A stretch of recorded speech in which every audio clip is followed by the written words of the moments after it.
Welcome back, viewers. You're watching WION The World is One. I'm Shivan Janna. This is World DNA, the show that gets you ahead of the rest. Let's start with the headlines first.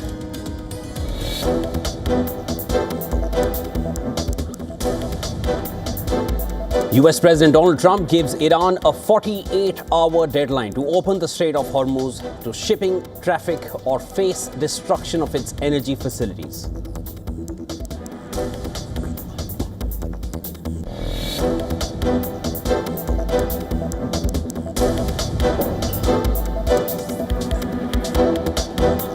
Two Iranian missiles strike southern Israeli cities of Dimona and nearby Arad, wounding more than 100 and causing significant damage in the most destructive attack of the three-week war.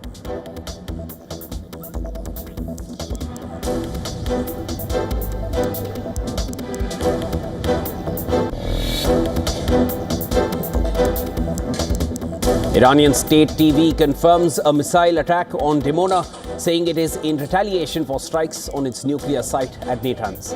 Dimona hosts a facility just outside the town widely believed to house West Asia's only nuclear arsenal, although Israel has never officially acknowledged it.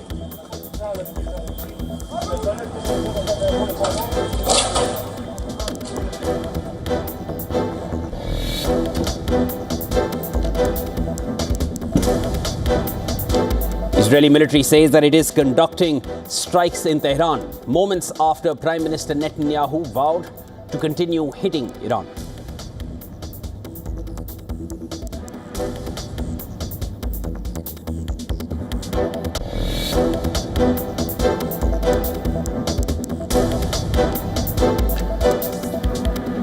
Thousands of protesters hit the street in Tel Aviv and Jerusalem, calling for an end to the escalating Israel-US war with Iran.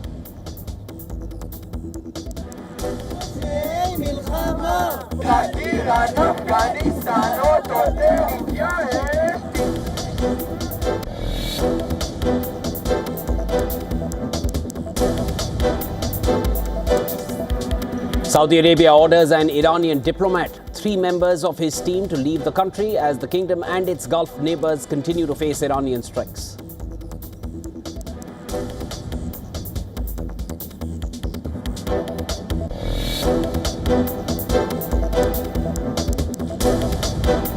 A strike on a hospital in Sudan kills 64, including 13 children.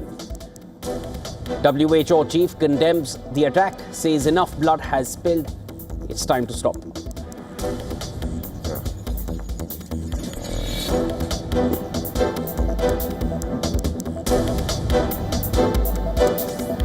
Ukrainian President Zelensky says parts of his country were without electricity following Russian strikes as a Ukrainian team met with US officials in a bid to revive stalled talks on ending the 4-year-long war.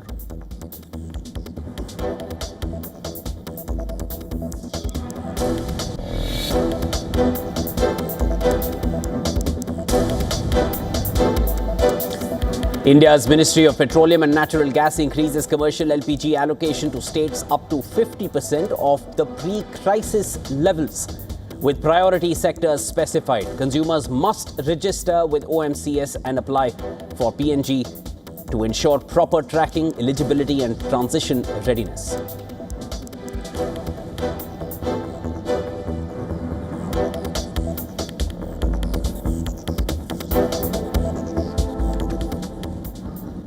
With the war in West Asia now in its 4th week, US and Israel continue to bombard Iran, while Iran continues its retaliatory strikes on Israel and US bases across the Gulf. Let's take a look at the latest developments coming in from the ground so far. Israeli health authorities claimed that over 100 people have been injured in the southern city of Dimona following multiple Iranian missile strikes. The southern city is home to a nuclear facility. The Israeli army said that missiles struck directly on a building in the city located in the Negev desert. Israel's medical emergency team, Megan David Adam, said that they are treating victims with shrapnel wounds at a number of impact sites. Iranian state TV said that the missile attack on Dimona is a response to an earlier strike on its nuclear site in Natanz. The country's Atomic Energy Organization stated that the enrichment complex in Natanz has been targeted this morning. It added that there has been no leakage of radioactive materials reported so far. The UN nuclear watchdog, International Atomic Energy Agency, IAEA, has called for a maximum military restraint following the Iranian missile attack in Dimona. In a post on social media, the IAEA said that it is aware of the reports of the incident involving a missile attack. The nuclear watchdog added that it has not received any reports of damage to the nuclear research in Negev. The Israeli Prime Minister Netanyahu vowed to continue striking Iran after what he described a very difficult evening following the missile strikes in Dimona that left dozens injured. Israel's army chief Eyal Zamir has claimed that Iran has launched an intercontinental ballistic missile for the first time since the West Asia war broke out. The chief of general staff said that the ICBM has been launched towards an American target located in Diego Garcia Island with a range of 4,000 kilometers.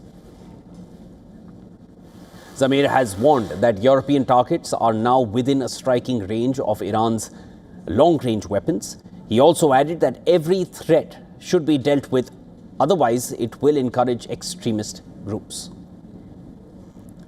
Saudi Arabia has given a 24-hour deadline to Iran's military attaché and embassy staff to leave the kingdom due to repeated Iranian attacks on its territory. In a statement on Saturday, this is what they said. The country's Ministry of Foreign Affairs has declared persona non grata on the military attaché of the embassy of Iran to Saudi Arabia. The G7, group of 7 nations, has called for an unconditional halt to Iranian attacks on West Asia. Top envoys for the group of 7 advanced economies and European Union urged for an unconditional end to Tehran's attacks. In a joint statement, the foreign ministers for Canada, France, Germany, Italy, Japan, United Kingdom and United States and the EU foreign policy chief, they called for cessation of all attacks by the Iranian regime. The US president has issued a 48-hour deadline to Iran to open the Strait of Hormuz. In a post on Truth Social, Trump said that if Tehran does not open the Strait of Hormuz, then the US will hit and obliterate their power plants.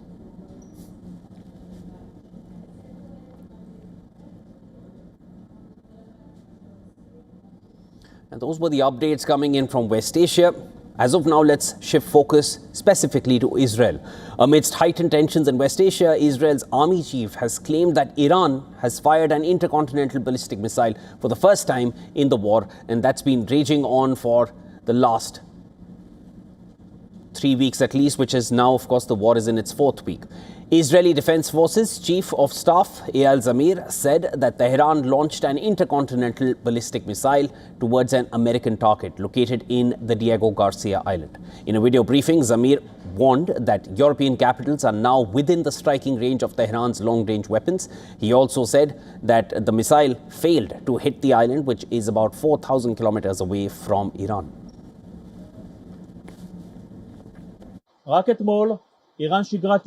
Just yesterday, Iran launched a 2-stage intercontinental ballistic missile with a range of 4,000 kilometers toward an American target on Diego Garcia Island. These missiles are not intended to strike Israel. Their range extends to the capitals of Europe. Berlin, Paris, and Rome are all within direct threat range. The Diego Garcia Island hosts a joint US-UK military base. Now, the United Kingdom owns the island and says that US forces can use the base to strike Iranian missile sites. The base has supported military operations across West Asia and Africa for decades. The military base here is located in the disputed Chagos Islands.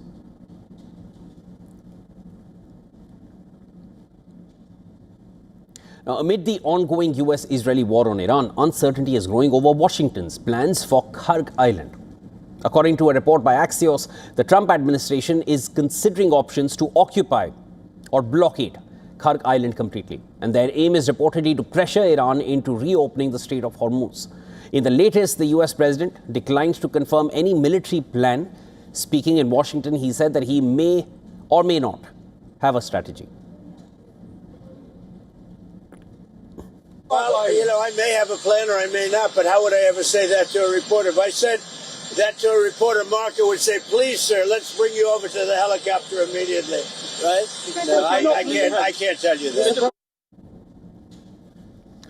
Last week, US forces targeted the Kharg island. Trump claimed that the US military had totally obliterated every military target on Kharg, and he added that US military may hit sites a few more times, quote unquote, just for fun. Some American officials said that the attack was conducted to convince the Iranians to reopen the Strait of Hormuz. Clearly, that has not happened yet, and they also described it as a step to weaken Iran's military presence on this island and prepare for potential ground operations. Kharg is an 8-kilometer long coral island in the Persian Gulf, about 26 kilometers from the mainland of Iran. It is a key processing hub for Iran, through which 90% of Iran's oil exports typically flow. The island had largely been left alone by US-Israeli attacks during the first 2 weeks of the war. Now, an operation to take over Kharg Island could put US troops more directly in the line of fire. US officials say such a move would come only after a further reduction of Iran's capabilities around the strait. And at this same time, the Pentagon is also building up forces in the region. About 8,000 additional US military personnel are reportedly being deployed to the region.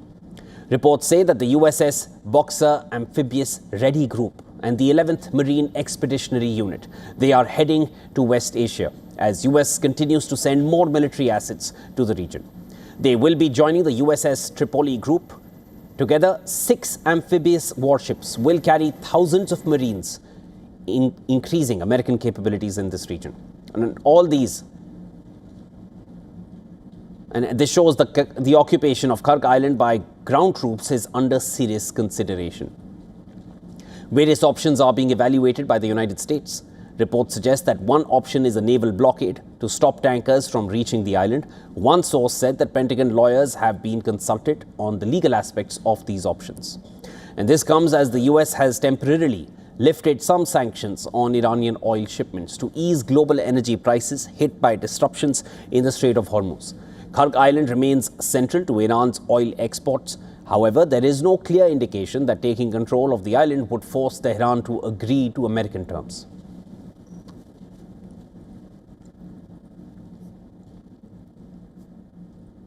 And amid concerns over the shortage of cooking fuel LPG in India, the Ministry of Petroleum and Natural Gas has now decided to increase the supply of commercial LPG cylinders by 20%.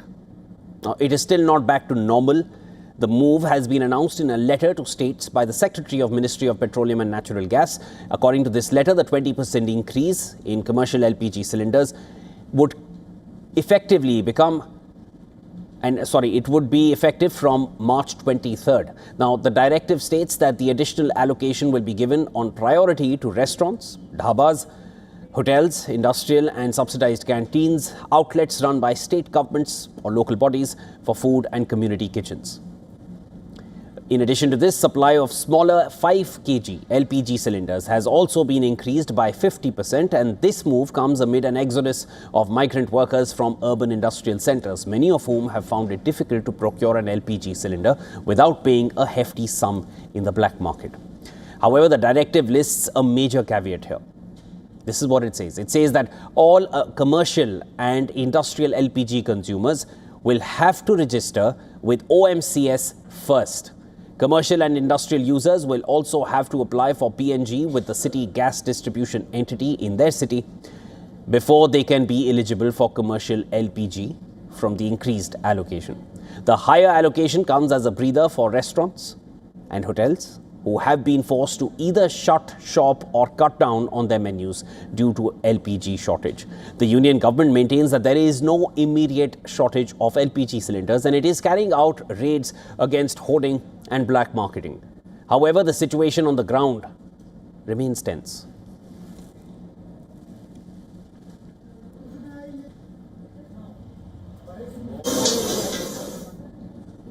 A strike on a hospital in Sudan has killed 64 people, including 13 children.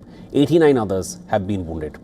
WHO Chief Tedros has said that the attack on Friday hit Dain Teaching Hospital in the state capital of East Darfur adding that enough blood has been spilled and it was time to stop the nearly 3-year war ravaging Sudan. Sudan, which is suffering one of its worst humanitarian crises. In fact, this is one of the worst humanitarian crises in the world. Sudanese rights groups' emergency lawyers have reported that the hospital was hit by an army drone strike. Tedros said 8 health staff were among the wounded in Friday's attack, which damaged the hospital's pediatric, maternity, and emergency departments. The hospital is now non-functional due to the extensive damage. He said this has resulted in a critical interruption of essential medical services. RSF-controlled El Dain has been regularly attacked by the Sudanese army. RSF is the Rapid Support Forces. This is a paramilitary group which is at war with the country's army. And RSF is trying to push the paramilitaries back. Pardon me, the Sudanese army is trying to push these paramilitaries back towards its Darfur strongholds and away from Sudan's central corridor. Its most recent strike on the city's market earlier this month set fire to oil barrels that burned for hours.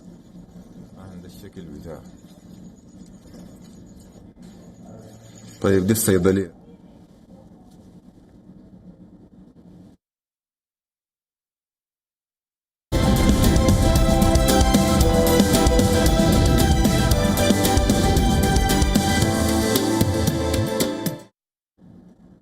And central banks are once again flirting with the rate hikes, and as a result, markets bet on fresh turmoil. Memories of 2022 inflation battles are clearly still afresh.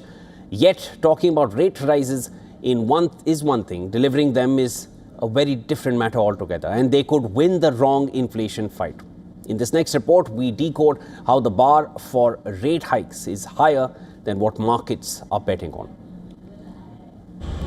Last week, when the central banks gave an inch on rate hikes and investors took a mile, as far as markets are concerned, the Pandora's box is open and the path to higher interest rate is set. 1 year from now, interest rates are priced more than half a percentage point higher than they were pre-war in both the US and the Eurozone, and considerably higher still in the UK. 3 hikes or more are priced from both the ECB and the Bank of England by year-end. That says as much about markets as it does central banks. Positioning and liquidity are exaggerating the narrative. Yet central banks were unquestionably hawkish last week. And it didn't have to be that way. Officials could have simply said that the situation is uncertain and that nobody knows how long the disruption will last. Policymakers could have said they're being vigilant and we'll see where the dust settles by the next meeting, and left it at that. But policymakers went out of their way to burnish their rate hiking credentials. Fed Chair Jerome Powell expressed his mounting frustration that inflation has been above target for 5 years now. In Britain, officials were out floating the possibility of rate increases, and over in Frankfurt, the ECB hawks are on the airwaves, actively talking up the chances of an April hike. This tells us the painful memories of the last inflation spike are playing a key role in policymaking right now. Central bankers will tell that they were too late to hike rates back then and too quick to cut them when inflation started coming down. And that is not a mistake they want to make again. To be fair to them, the percentage change is energy prices has now eclipsed the immediate fallout of the 2022 Ukraine invasion. That is what matters for inflation. Qatar's warning of the lengthy repair times to build its biggest LNG facility after Iran strikes may well have influenced the tone of European policymakers. The central question that policymakers need to answer is this: will higher energy prices drive up core inflation? That is what will determine whether they can look through the West Asia crisis or not. Business Bureau Report, WION World is One.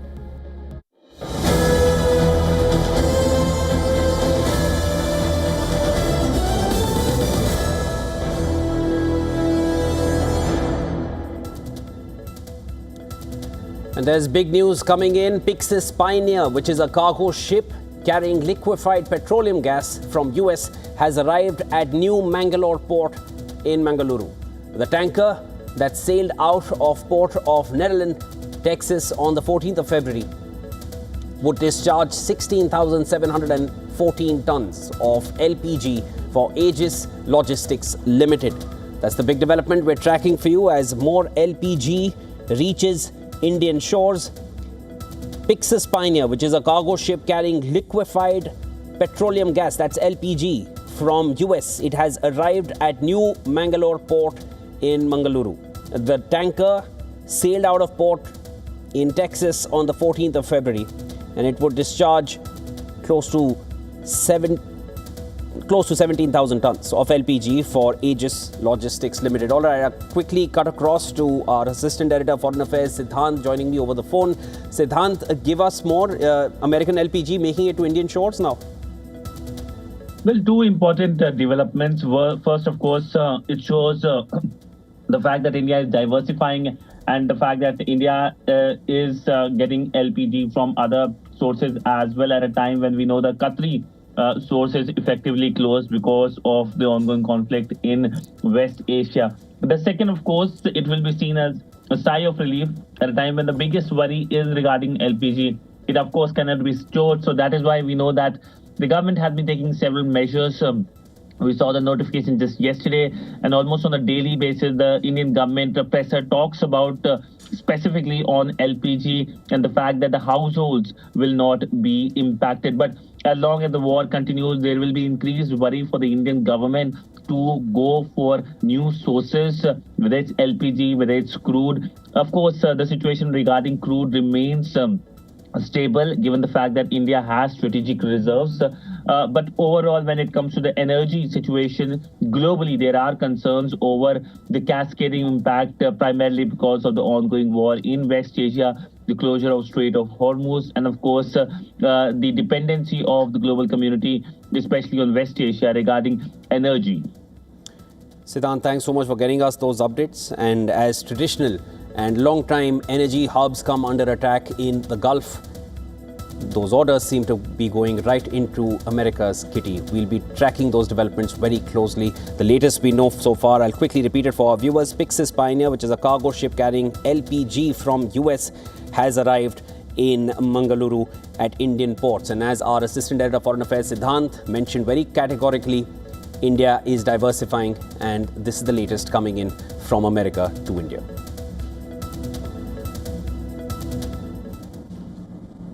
All right, viewers, that's a wrap on World DNA. Thanks so much for tuning in. We'll slip into a short break. News and updates continue on the other side. Stay with us.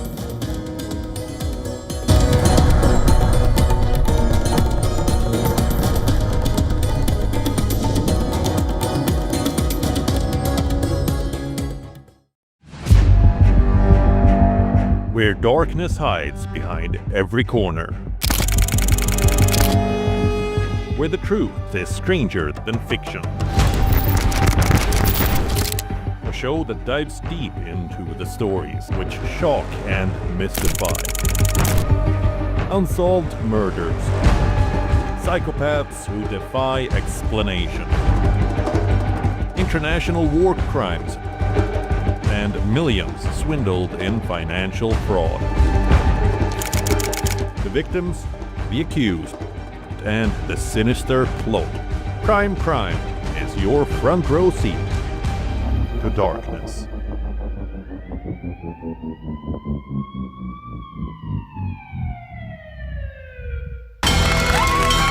From the bustling trading floors of Wall Street to the vibrant exchanges of Asian stock markets, WION breaks it down for you to make sense of what's happening, as we reveal the key factors behind events, strategic battles, and the game-changing business decisions that shape the world. We bring you all of this and more on World Business Watch. On Wings this week, we look at the latest on tourism impacted by the Iran war. Also, tulips in bloom from the recently opened Kashmir Tulip Garden to Europe and the United States. Only on WION. World is One. Campaigns, elections, alliances, controversies, and power play. Beyond the noise and rhetoric, no election, no ballot issue too small. Stories that analyze global and domestic politics, More than just headlines. A dedicated show with varied perspectives, expert take, citizens' voices, detailed ground reports, and in-depth coverage from political corridors of the world. This is Race to Power. Only on WION. World is one.